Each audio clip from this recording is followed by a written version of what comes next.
It was 11:42 p.m. on a Tuesday when my phone lit up. Not a text, not a call, an email notification from an address I hadn't seen in 5 years. Hannah, my sister, no subject line, no greeting. No pretense of warmth, just a link to an upscale baby registry and one blunt sentence beneath it. I know you're doing well now. We expect a $6,000 contribution for the nursery. Don't be petty. I stared at my screen, stunned. The nerve of it wasn't merely offensive, it was awe-inspiring in its confidence. Drop a comment and tell me where you're listening from and what time it is for you right now. I love knowing who's part of this community. 5 years ago, that email would have wrecked me. I would have collapsed inward, heart racing, mind unraveling, asking myself how my own sister could be so cruel, so dismissive of my humanity. But the woman who once sobbed on the bathroom tile didn't make it out of that year alive. She died the day Joshua looked at me with detached disgust and called me a pig. That moment is burned into my memory with painful precision. I was 24, pregnant, and battling hyperemesis gravidarum. It sounds clinical, almost tidy, but living it felt like being slowly erased. Constant vomiting, relentless nausea, my entire existence reduced to survival. My world had shrunk to the dimensions of our living room. The air reeked of stale crackers and bile. Standing was a challenge. Breathing felt optional. The apartment reflected my condition, disordered, neglected, barely functioning, because I was barely functioning. When Joshua came home that evening, he didn't see his wife carrying his child. He saw a problem. He nudged an empty snack wrapper across the floor with his shoe and stared down at me stretched out on the couch. "You look like a pig who's given up," he said. There was no rage in his tone, which somehow made it worse. No shouting, no heat, just pure distilled disappointment, and then Hannah laughed. My sister sat comfortably in the armchair, flawless in a designer dress she probably couldn't afford. Her hair was perfect, her posture impeccable. She didn't rush to my defense. She aligned herself with him. "I'd never let myself get like that," she said lightly, smoothing her hair. "Pregnancy isn't a free pass to be disgusting, Emily. It's about discipline. With distance, I can finally see what was happening. It wasn't random cruelty, it was strategic. For Hannah to justify stealing my husband and detonating my life, she had to strip me of my humanity first. I couldn't be a sister, I couldn't be a wife. I had to be an object, something unpleasant, something in the way, a mess, a burden, a pig. Once she reduced me to something grotesque, her betrayal became reasonable in her mind. This is how narcissists operate. They dehumanize so they don't have to feel guilt. She wasn't betraying family. She was, in her version of reality, improving it. That was the afternoon she ended my marriage. She announced she was pregnant, not only pregnant, pregnant with a boy, the golden prize Joshua's family had obsessed over for years. "I'm 3 months along," she said smoothly, placing a manicured hand on her flat stomach. "And look at me, no nausea, no chaos, just glowing."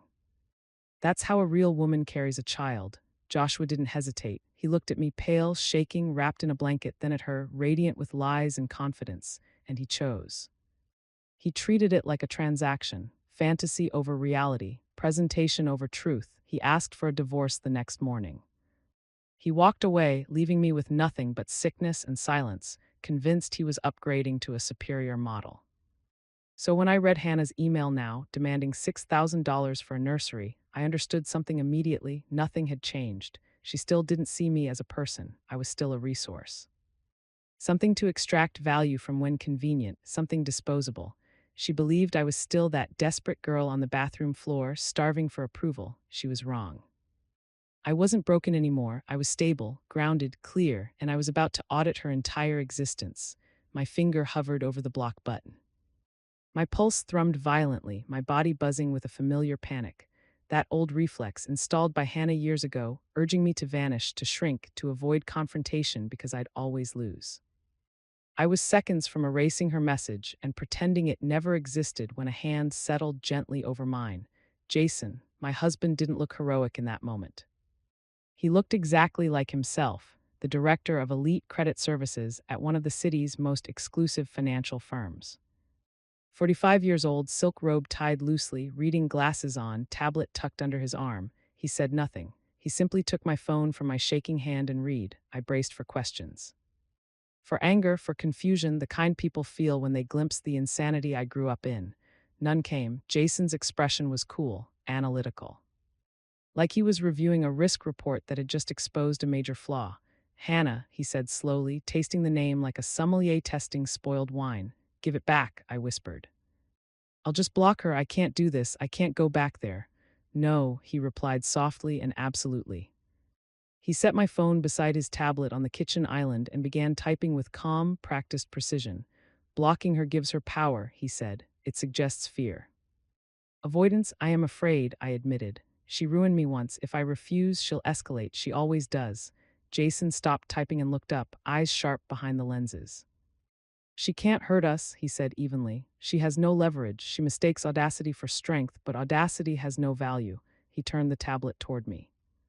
On the screen wasn't social media or family history. It was a financial dossier. Hannah's name sat at the top, followed by a cascade of red indicators. I recognize her, Jason continued calmly. Not because she's your sister. Her application crossed my desk 3 weeks ago. She applied for a platinum credit line. We declined it in 12 seconds. I stared at him. She isn't wealthy, he said. She isn't secure. She's a financial sinkhole, and this email tells me she's panicking. He picked up my phone again, studying it. We're not blocking her, he said. We're accepting. My stomach dropped. Jason, no, I don't have $6,000. I know, he replied, a sharp smile appearing. Neither do I, he met my eyes. But I do have something far more valuable. 2 weeks later, we arrived at the guarded entrance of Riverview Estates, a gated community built on the illusion of prestige and reclaimed marshland. The guard checked our names, eyeing Jason's vintage Porsche with open interest. Quiet, classic, fully paid off. It contrasted sharply with the leased Mercedes SUV in Hannah's driveway. The villa was aggressively ornate, columns with no purpose, a silent fountain, everything screaming wealth without actually possessing it. I stepped out, smoothing my linen trousers. No jewelry. Just my wedding band. Hannah opened the door looking like a fast-fashion fantasy of affluence. You made it, she chirped, air-kissing near my cheek. I was worried you'd get lost. This place can be confusing if you're not used to this level of security. We had no trouble, Jason said pleasantly, shaking her hand while his eyes scanned the room, not decor but value. Inside, the living room gleamed with white leather and glass. Cold, impractical, expensive-looking. As I sat, I noticed a discreet tag under the cushion, a staging barcode. Jason saw it too. Then Joshua entered. If Hannah embodied manic ambition, Joshua embodied the cost. He looked exhausted, older than his years, shoulders caved in.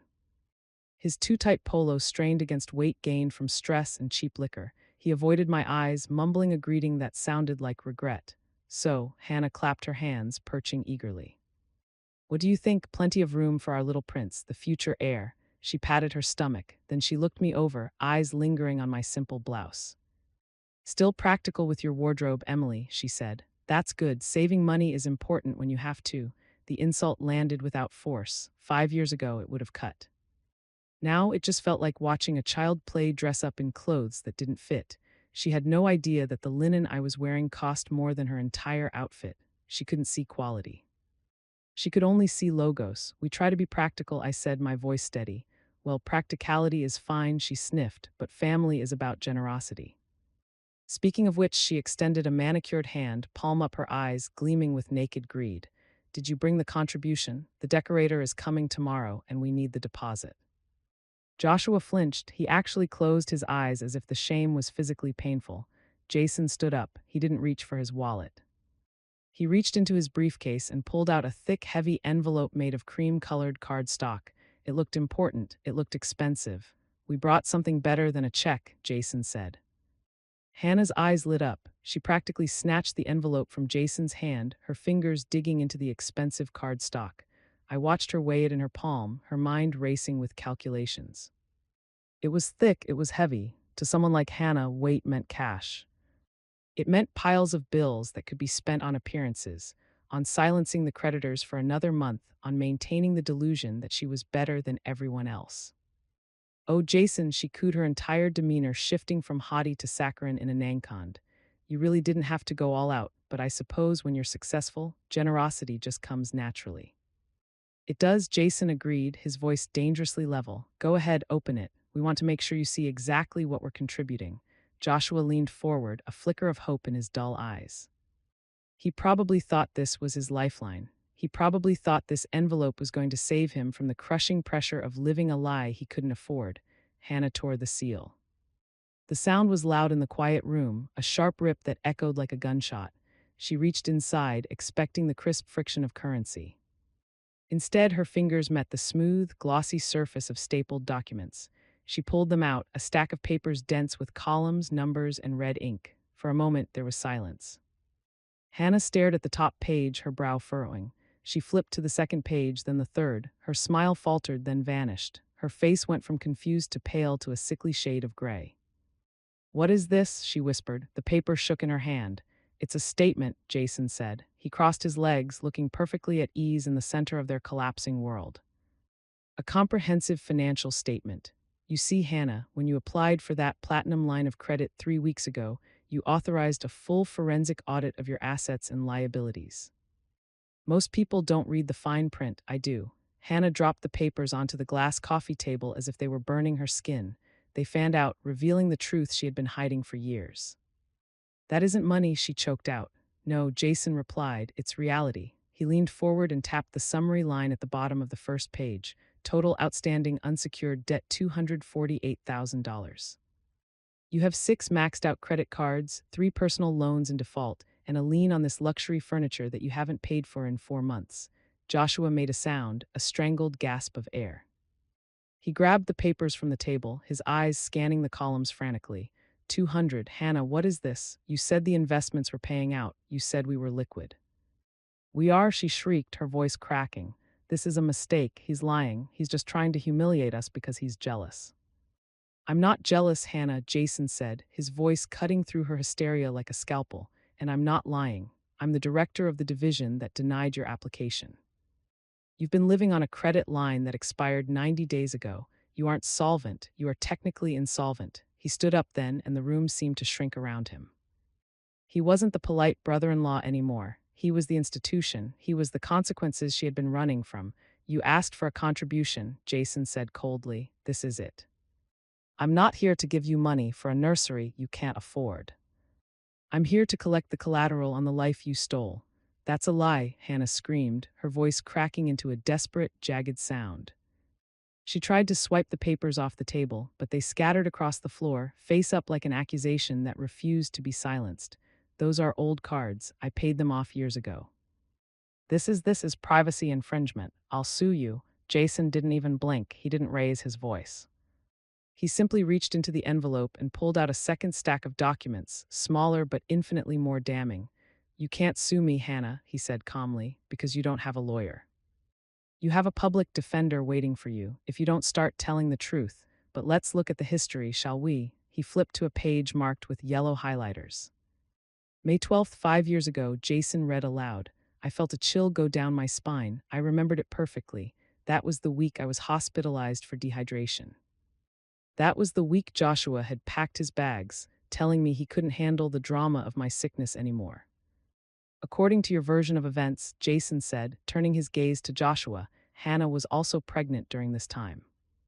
She was the perfect pregnant woman, glowing, healthy, bedridden only by the delicate nature of carrying a male heir. Joshua nodded slowly, his eyes glued to the paper in Jason's hand. Then explain this, Jason said. He tapped the highlighted line. May 12th, 8:00 p.m., a $450 charge at the Blue Fin. That's a sushi bar, isn't it? Raw fish sake. Hannah froze, May 13th. Jason continued his finger sliding down the page. $300 at Vintage Vines, a case of Chardonnay, and here on May 15th, a recurring subscription to a weight loss clinic for appetite suppressants. He looked up and his expression was one of clinical pity. These aren't the purchases of a pregnant woman, Joshua. These are the receipts of a woman who was drinking wine and eating sushi while her sister was in the hospital. There was no baby, there was no miscarriage, there was only a very expensive performance. Joshua made a sound that was half sob, half retch. He stared at Hannah, and for the first time in 5 years, the fog in his eyes cleared. He didn't see the golden girl anymore. He saw the con artist. You lied, Joshua whispered, about the baby, about everything. It doesn't matter, Hannah yelled, backing away toward the kitchen. That was years ago. We're married now. We have a life. You don't have a life, Jason corrected her. You have an illusion. He stood up and walked over to the window, looking out at the rented view. You see, Hannah, people like you always make the same mistake. You think status is something you can buy on credit. You think if you wear the right clothes and live in the right zip code, you become the person you're pretending to be. But true wealth is quiet, it doesn't need to prove anything. Your debt, this house, these cars, it was just a scream for attention. You bought the costume of a wealthy wife, but you couldn't afford the character. He turned back to Joshua. And that brings us to the final document. Jason reached into his jacket pocket and pulled out a single folded sheet of paper. It wasn't a bank statement, it was legalized. It had a seal on the top. When our forensic team went through the liability trail, they found a liquidation order for the Miller Family Architectural Trust. It was processed 6 months ago. Joshua's head snapped up. What? That trust is locked until I turned 35. It was locked, Jason said, until a hardship withdrawal was filed. The reason cited was medical emergency. The signature at the bottom reads Joshua Miller. Jason handed the paper to Joshua, but the handwriting expert confirmed it matches the signature on Hannah's credit card applications. She forged your name, Joshua. She liquidated your entire inheritance to pay the interest on her cards. She didn't just spend her money, she stole your future. The silence in the room was absolute. It was the sound of a universe imploding. Joshua looked at the document, then at Hannah. The hatred in his eyes was so pure, so toxic it almost sucked the air out of the room. You stole it, Joshua said, his voice trembling with a lethal quiet. You stole my family's money. I did it for us, Hannah screeched her mask. Finally shattering completely to